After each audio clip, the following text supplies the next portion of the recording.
Hi everyone, my name is DENI, and today we're going to have our very first episode of our weekly energetic series, where we'll be diving into the symbology of the collective experience using tools such as astrology, divination, ancestral practices, natural earth wisdom, and it's to guide us as we walk our sacred paths, hopes to maybe be able to reflect a bit and have conversation around it. So if you'd like to stay up to date each week, hit that notification button after you subscribe to be the first to know when a new episode is released. Also, if you didn't know, I am a holistic wellness and mindset coach. I am a student of astrology, and I'm also an Afro-Indigenous sacred practitioner. So if you'd like to book any of my services, feel free to visit my site at vibrense.card. It's CAARD.co. The link is on the screen and in the description. Let's get to it. So before we dive into the daily transits, I want to go ahead and give you all kind of some insight to the intuitive downloads that I had. Also the tarot cards that were pulled as well. So I'm using the Tazama African Tarot as my primary card divination tool. So when I was meditating on the current energy, I was feeling a lot of tension, fear, worry, and this idea of having to choose between several options. Now, I've seen these themes pop up in my own journey and also like mirrored in those around me. Also, as you can expect, like the news isn't quite nice right now in the world, and it's got a lot of us on the edge of our seats. I mean, there's pressure in the air, and although there's hope to be found, it's honestly kind of difficult to see it through right now. So when I pulled the cards, they actually spoke exactly to these crossroads. So first, I pulled the moon, which speaks to the fear of the unknown. So I'll show you the card here. Or actually, I'm gonna show it here. First, I pulled the moon, which is a card that speaks to the fear of the unknown. That there may be a difficult road ahead, or maybe our fears are creating worst case scenarios in our head. This card also speaks to a sense of like having to choose between two different options. So if you look at the card, it has two pups looking at the moon, right? Between like these two stone posts or structures. This is some of that tension that I was speaking about earlier. And so for the next card that we have, it's the Hangman reversed. So it also speaks to this kind of pressure and feeling of needing to choose. Like there's fears around letting go due to the uncertainties, and there could be like a delay in decision making due to these tensions. I think this definitely speaks to what I was kind of intuitively feeling of this tension of pressure kind of around us. And it kind of feels like the walls are closing in and we're having to choose. So the last card that I chose is, or rather, I didn't choose these. These cards came to me. I keep saying choose, but I want to be very clear that I shuffled the deck at random and these are the ones that came out. It just so happened that these cards are also very aligned with what's going on in the world. So I just want to put that out there. There was no choosing. They chose me. I guess if the choosing happened, it was them choosing me. Okay, so the last card that came out was the Ace of Cups. It's a wonderful card that like symbolizes new beginnings, that's centered in like love and compassion. But like maybe this is signifying like this is all what we're all hoping for deep down, you know, of like a new beginning, of a new start. This could be in our own lives, this could be in our communities, our world. There's kind of a sense of exhaustion with like the old structures that are no longer serving us. So a way to kind of put all of this together is that like we're in a space right now where we're wanting to take heart aligned action. But like how can we when we don't know what the heck is going on? Like if we do let go of our control and like give way to newness, can we trust that we will be led to love? And as a form of love, can we let go of what no longer serves us in our hearts so that we can give ourselves the chance to succeed? So this is a great time to give our hearts a break and just believe in yourself. Like just believe in yourself. I've been thinking about recently of how much the head makes the like lets the heart, like how much the head puts the heart through it, You know what I mean? Like our minds are always wanting things to be so analytical. They always want to be logical. You know, the mind wants things to make sense, but our heart and our emotions are not that. Our hearts and our emotional space require a different set of tools. And so sometimes I think about how often when an emotion comes up, we try to figure it out or try to fix it or try to analyze it rather than just allowing it to happen and to take place. You know, there's wisdom in the experience of it, even if it's uncomfortable. The heart has a lot to say. The heart's stories, passions, pains, the resilience. Like, what if the answer that we've been looking for is in that soft place all along? So these are some things that I kind of want to suggest about this week, and maybe some things we can take into the astrology as we think about what's going on and like how we're processing things. So now I'd like to go more into the astrology more in depth, day by day, and kind of offer some insights on what the sky is doing and like how we can work with these concepts that we've brought up. Okay, so moving into Monday, you may feel a bit of fatigue. In the consciousness of the collective, we might be feeling a bit emotionally exhausted, a little tired. There may have been some frictions that popped up as the sun ingressed into Cancer, because as the sun ingressed into Cancer, it immediately squares Neptune and immediately squares Saturn in Aries. And so there is a vision trying to be birthed, but it's meeting some type of friction, gut check, reality check, that is putting kind of a damper on our dreams. And that can create kind of a sense of fear, of not knowing what to do, emotional exhaustion, fatigue. And so don't be surprised if the beginning of the week doesn't start out as easily as it seems. But it's also a time of like a symbolic like handing off, right? Like in the northern hemisphere, the light hands off its place in our world and passes the baton to the darkness to return. So in that space of shifting, of change, there's a level of like unspoken uncertainty. It can be scary to let go, and releasing our control and allowing the natural unfolding of life to occur, yeah, hard. But we don't know what's to come either. We don't know what's to come, but we know for certain something will. And that in itself is like exciting, it's daunting, it's fruitful, it's abundant, it's lovely, and anxiety inducing all at the same time. So bringing back in that moon card, I think it's really speaking to this here. This moment allows us to really lean into the energy of Cancer season, the sign of Cancer being ruled by the moon.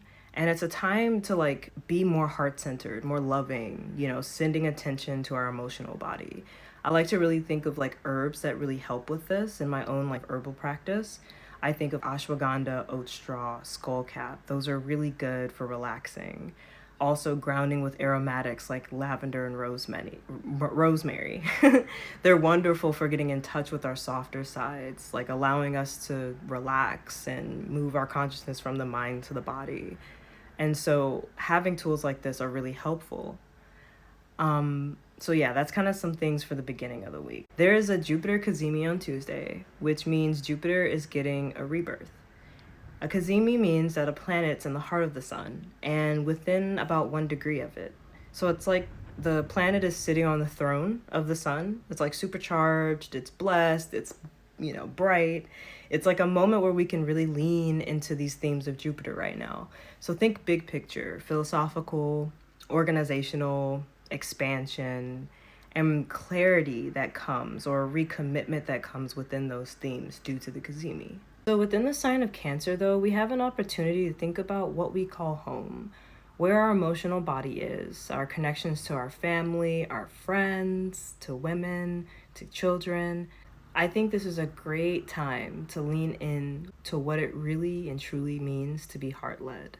By the way, if you're curious about how these energies are going to be impacting you specifically, you're going to want to look in the whole sign house of Cancer in your birth chart. Now, if all of what I just said sounded like another language, you're welcome to book a reading with me. I am happy to look over your chart to give you a rundown of the transits that are coming for the coming year and also explain different basic understandings of your birth chart to you and help you like kind of understand more in the astrological realm. So if you would like that, you're welcome to click that link. It is also listed under my services. I offer astrological reports. They're especially good for beginner astrology students or folks that are not trying to get so deep, but they just want to know what the heck is happening. It's a great opportunity for that as well. So anyway, as we move forward, we've been given an opportunity. There is a big new moon in Cancer. So that's talking fertile. That's talking, a new beginning. We can just sow seeds for our emotional and heart-led initiatives.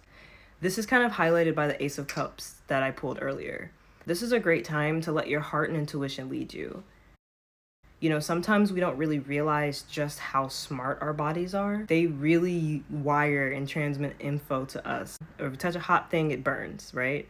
When we taste a sweet treat, it makes us feel good. It makes us feel a little happier.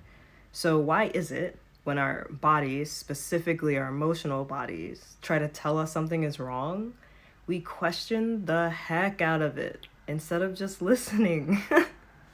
Like maybe this is a chance to try and listen to what our hearts are telling us on this new moon. Like if it hurts, then maybe we should give ourselves the opportunity to recognize that honestly. Like how would you react to a friend in pain? Like you'd probably invite them to hang out, to, make a cup of tea, make a nice meal, do something lovely together in a group setting, like remedy, right? So what is our remedy? What do we know to do when something isn't good for us? I think those answers to those questions can help us this week. So last but not least, the rest of the week, Thursday, Friday, Saturday, and Sunday, all of those days, Mercury is doing something. And so it's interesting to watch when a planet moves into a new sign and it starts to contact outer planets. That often gives us a deeper look into what those planets are trying to communicate through that sign, especially with Mercury. And Mercury will be moving back over some of those degrees and making contact with those outer planets again, i.e. Pluto.